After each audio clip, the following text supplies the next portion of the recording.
Hey everyone, it's Marek here with Woodland Mills. We know a lot of people have already packed up their mill for the winter, but today we're going to be doing some milling. We're milling frozen logs. And honestly, it's not as crazy as it sounds. In fact, there's a lot of perks to working out here in the cold. So let's get into it.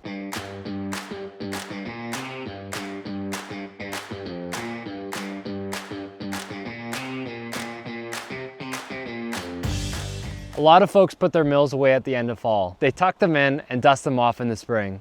What you might not know is that winter milling actually has some advantages, as long as you don't mind a little bit of cold on your face. One of the first pros you notice is cleaner logs. When you skid logs over snow instead of bare ground, you're avoiding mud, dirt, and sand.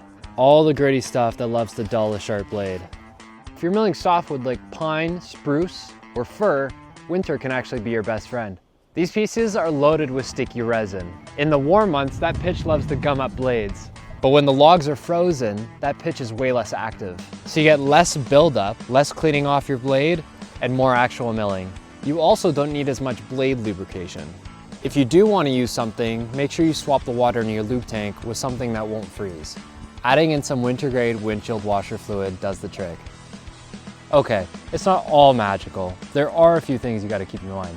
Snow can keep the dirt off, but if your log is still covered in ice, it will still dull the blade. Some sawyers like to use a stiff brush to knock off any ice that's still on the log.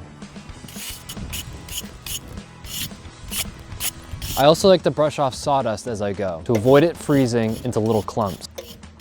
With snow and ice comes slippery conditions. Some folks throw down gravel or traction mats to avoid slipping.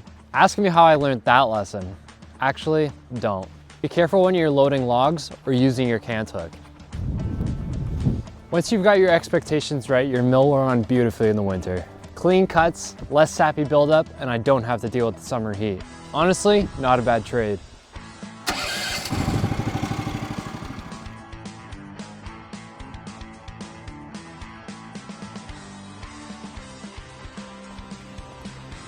Look at that. Clean, crisp, just good lumber. So if you've been thinking about putting your mill away for the winter, maybe give winter milling a try. With the right prep, it's efficient, clean, and you get this beautiful snow-covered scene as you work. All right, that's it for today. Stay warm, stay safe, happy milling, and I'll see you in the next one.